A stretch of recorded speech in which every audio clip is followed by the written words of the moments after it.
না তোমায়, কেউ বলে না মানি কোথায় আমার রে বুকে আয়। আমরা আজকে এসেছি আমাদের বিশ্ব ভালোবাসা দিবস উপলক্ষে এবং বসন্ত উৎসব, আর হচ্ছে আমাদের একটা প্রতিষ্ঠান স্বপ্নের খোঁজে, সেটার আজকে প্রতিষ্ঠা বার্ষিকী উপলক্ষে আমরা এসেছি বৃদ্ধাশ্রমে। আমরা আছি আমাদের ঠাকুমা, দাদি, মা, আমরা আজকে সন্তানের মতো আছি তাদের সাথে। আমরা চেষ্টা করছি তাদের দুঃখগুলো শোনার, তাদের সাথে একটা দিন সুন্দর করে কাটানোর।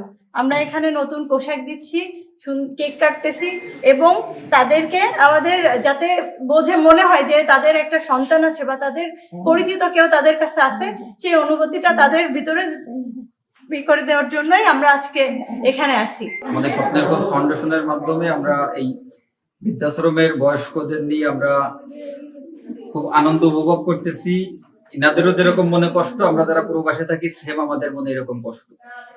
এই কষ্ট আমরা ভাগাভাগি করে নিচ্ছি, শুধু একটু অনেকের জন্য একটু মনে আনন্দ দেওয়ার জন্য, সবাইকে দিয়ে একটু হাসি খুশি থাকার জন্য। আপনারা দোয়া করবেন যাতে আমাদের স্বপ্নের খোঁজ ফাউন্ডেশন সর্বক্ষণ মানুষের সুখ দুঃখে পাশে নিয়ে দিতে সবসময় থাকতে পারে।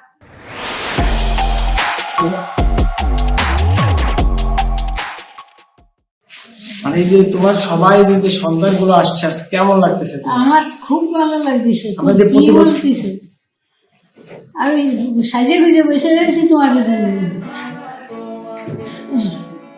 সবার জন্য দোয়া করবা তুমি? হ্যাঁ, করবো তো বটেই, করবো বা করি। তোমাদের গল্প আমার করতেই হয়, এই যে সব আছে আমার সাথে।